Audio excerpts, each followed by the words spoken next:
This is the Orioles Postcast, your instant game reaction for the Baltimore Orioles. Part of the Locked On Podcast Network, your team every day.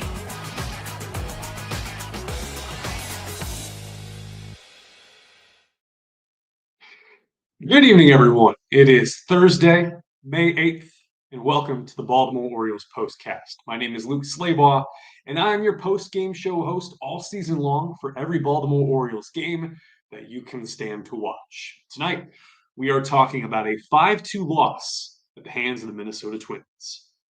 As a reminder, Connor Newcomb still runs The Daily Show. He will be here in the morning on Friday with his thoughts as he is taping his show right now. And I'm here to give you instant live reaction after the game. As you all know, this is not my 9 to 5, so I had to book it from Reston, Virginia to get here. So apologies for the delay. I did keep up with the game, part of it on radio with my buddy Jeff Arnold, and then the rest of it on TV. Thank you for listening and watching live here on YouTube on this Thursday. And if you're watching on the replay, go ahead, leave a comment. Let us know what you think of the show, what you'd like to change, what your thoughts are on the season, where you're watching from. And if you're listening on your drive to work next day or later in the evening, just want to say thank you for sticking with me. We've done this about 31 times now, give or take. I've missed the Kansas City series, but this has been a fulfilling ride so far. No matter the result, no matter the score, it's fun to talk baseball. Well, it's fulfilling to talk baseball. Not so fun today.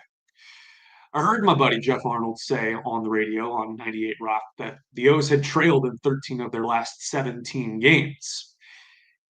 And on this Thursday, it did kind of feel like Groundhog Day. Same result, 5-2.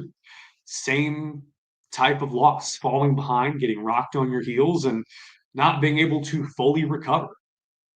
The O's have yet to put together a complete game in the month of May here on the road. They get swept by the Minnesota Twins, and things are starting to spiral. This is what you'll be talking about. I'm not going to make any claims about integrity or clubhouse temperature and all that stuff because I don't have the answers to that. What I can tell you is that the Baltimore Orioles have dropped 5 games in a row and dropped to 10 games under 500 for the first time since June 2022.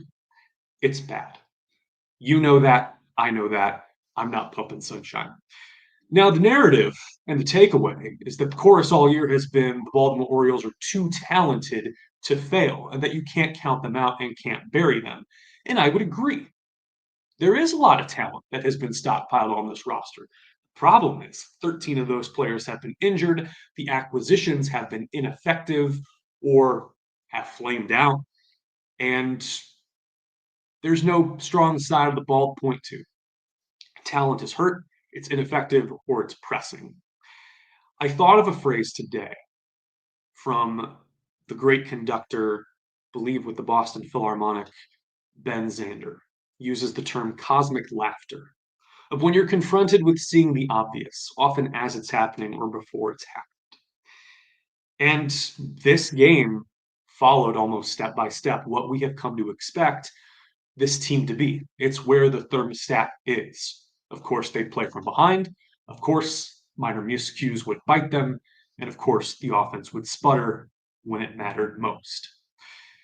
And of course, as was the rule established on this show a couple weeks ago, we have walks killed as the number one bullet point. This game was technically lost in the 8th inning. Yennier Cano on the mound, filling in for an awesome Dean Kremer. Walks the leadoff man, Harrison Bader. 7-pitch at bat, fine. Fought well, I get it. And then Bader Doodle steals second base with 1 out. Byron Buxton walks, his second of the day. And at that point, Brandon Hyde sees fit to take out Yennier Cano. Gregory Soto, the left-hander, comes. Graphic comes up on Maslin. He had stranded all 6 inherited runners so far this season. 100% stranded rate. Cue the cosmic laughter. And I found that stat to be interesting because Soto has gotten in trouble this season, but it has always been a fresh inning. It's always been when he's given a clean slate. With 2 outs in the inning, Brooks Lee tags a double to center field. 2 runs score, and it's a 4-2 ball game in favor of the Twins. Ty France tacks on a single. They would not look back. 5-2, the end. A sweep at Target Field. And just so much dichotomy from the last 2 years. A 10-game winning streak against the Twins headed into this season, including a season sweep in 2024. Oh, how the turntables. Dean Kremer's only blemish today through 7 innings was the leadoff walk to start the game to Byron Buxton. Buxton, with his elite speed, would steal second, score on a 2-out single from Ty France, making a 1-0 ball game. It's Kremer against right-hander Bailey Ober. The excuse me, I don't know why it is. I've gotten all choked up the last couple of games. Not sad, I swear. The Twins threw out right-hander Bailey Ober. They were supposed to have Joe Ryan, their ace on them. Ryan, a potential name in trade rumors swirling around for those competitive clubs. So, in a sense, the Orioles got lucky. And they did string together a few good at-bats against Ober. But Kremer, fantastic. 3 hits over 7 innings, 2 earned runs, 8 strikeouts with 2 walks. Nothing in the middle of the plate for Dean today. And even the home run he gave up in the 6th to Trevor Larnach was the competitive pitch. It was high and tight, 95-mile-an-hour fastball. And he just got beat by a left-handed hitter. And that's what happens. And if it had only been that solo shot, perhaps the O's are working with a lead in the late innings. But the command location was great for Dean, who strings together 2 back-to-back important starts.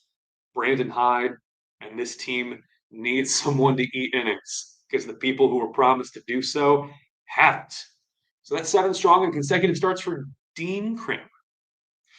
And that is the positive note of the day. Offense still struggling for answers, and we'll get into that in a little bit. Really liked what I saw out of Emmanuel Rivera, the journeyman type. Probably figures to be a utility man on some major league roster, but he is getting the chance because Baltimore needs warm bodies. And we'll wrap that up and look ahead to the Anaheim series coming up in just a couple minutes. I want to thank you again for sticking with me on the Locked On Orioles postcast as we're talking about a 5-2 loss at the hands of the Minnesota Twins.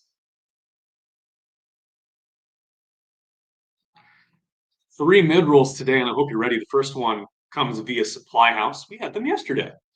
Plumbing, HVAC, electrical work, you name it, Supply House is the way to get your products online. Website is easy to use, packed with helpful resources, latest product info, and you can get the job done right with an inventory of over 200,000 parts from 400 plus top brands.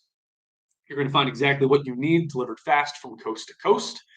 If you need help with an order, Supply House offers expert support and industry-leading service, so you're always going to talk to a real person. And for trade pros looking for an extra edge, the free Trade Master program gives you exclusive perks like a dedicated phone line, free shipping, and discounts on every order. Thousands of skilled professionals are already taking advantage, and now it's your turn. Join the Trade Master program today at supplyhouse.com/TM. Start ordering plumbing, HVAC, and electrical in just a few clicks. Use promo code SH5 for 5% off your first order. That's supplyhouse.com. It's betting season, and the NBA playoffs are in full swings. Major momentum shifts, big moments, some game-winning tip-ins. Tis the season. FanDuel wants you to get in on the game before tip-off and even live. You got player props, performance trends, same-game parlays. So now more than ever, you can reach into the pocket, get FanDuel, and start wagering. Personally, it's been fun to see Tyrese Halliburton deliver some daggers in that series against Cleveland. Who'd have thought? Going up against the best team in the East. I was lucky to be involved with the Pacers for a few years at what is now branded as the FanDuel Sports Network Indiana. But great people up there. Great people. Eddie Gill, fantastic guy. And OKC as well. Shai Gilgeous-Alexander really blossoming, and they just tagged the Nuggets for a 43-point win the other night. Some incredible stuff. So you can check FanDuel for the current playoff odds and player props, and you can just factor that into whenever you go online. So if you're new to FanDuel, it's a great time to sign up. That's what they're saying. Head to FanDuel.com, place your first $5 bet. If it wins, you get $200 in bonus bets. So you can make every moment more with FanDuel, and that's the official sports betting partner of the NBA. I didn't know that, but now I do. And this one always comes with notes. It's a good source of protein. You know exactly what I'm talking about. It, I was told I quote unquote jumped the shark yesterday with my delivery of wonderful pistachios. Wonderful pistachios are some of the highest protein nuts. Each 1 ounce serving has 6 grams of protein, giving you over 10% of your daily value. I wasn't picking my nose there, I was scratching an itch. Just FYI. Those of you watching on the YouTube, this is vintage Baltimore Orioles postgame coverage. And Wonderful Pistachios has got the better for you unsaturated fats. So you're going to feel fuller for longer. The Wonderful Pistachios have complete protein. They are complete protein. They've got all 9 essential amino acids, and that is important. Get snacking, get cracking. Get ready for the weekend with Wonderful Pistachios. You can visit wonderfulpistachios.com to learn more. Thanks to Wonderful Pistachios for sponsoring this show. I wouldn't have any other nut. Appreciate you hanging with me here as we wrap things up on the Baltimore Orioles postcast. And I totally forgot I was going to play that animation. Time to reveal where the game was won or lost. It's the turning point. So the Orioles did have the lead in the top of the 6th. They're up 2-1. And Emmanuel Rivera hit his second double of the game. He has a 3-for-4 game, and in fact got them on the board, tied the game up with an RBI double. Ryan Mountcastle tacked on a sac fly later in the game to make it 2-1. So making the most of what limited opportunities they had in the early goings. Second half of the game, kind of a different story. So with Rivera on second, having led off the inning, Gunnar Henderson singles. Q being waved home from third base. And Byron Buxton, pristine, prestigious, prototypical 5-tool player, fires a cannon from center field and gets Rivera out at home. The call stands. It was reviewed and challenged by manager Brandon Hyde, and it was the correct call. The tag beat Rivera's hand, touching the plate, and there was possession, even though the catcher did lose the ball on the exchange while holding it up to the umpire, but that's not going to get overturned through video review. Kind of a lackluster ending to a day for Emmanuel Rivera, who is 6 for his first 15 this season and is 28 years old. So stands to have maybe 4 or 5 prime years left in his career. He fits somewhere on a major league roster, and I understand why Mike Elias and the powers that be in Baltimore did not include him on the first merry-go-round, because you had Jordan Westberg and Ramon Urias, and you were still figuring out the Jorge Mateo thing. Now it just seems kind of silly, cosmic laughter, that we were scratching our heads so much in March about how this roster construction was going to be because everyone got hurt. Maverick Handley also hit his first MLB single, first hit in the major leagues. Top 4, runner on, showed bunt. On one pitch, pulled it back. And then the next pitch, single up the middle. So when the O's are not getting thrown out at the plate, the offense remains historically unclutch in these situations, specifically with runners in scoring position. Cosmic laughter. 2 for 13 today with Risp, 9 left on base, 7 left in scoring position with 2 outs, 4 of those to the newcomer Kobe Mayo, who also had his first hit of the game, but 4 runners stranded with 2 outs over 2 plate appearances. That is not going to be good for morale. It is off to Anaheim. Starting tomorrow, right-hander Tomoyuki Sagano is going to put forth his best effort, as he has been the leader and the most healthy among the starting rotation. 3-2 with an ERA of a clean 3.00. Anaheim has yet to announce their starting pitcher as of the live taping of this episode. Figures to be a 9:38 first pitch, which means it is our second go-around of Midnight Baseball Fiesta tomorrow night on the Baltimore Orioles postcast. We did our best in Arizona. There were some weird things going on down there with C.B. Buckner in that Chase Field series. weird ball strike calls, ump show. Things started to look ominous that series. The wheels really did fall off there in the desert. Not a sunshine pumper, but you've got two cellar dwellers going at it out on the West Coast. Zach Eflin expected to return. I believe Sunday might be his start.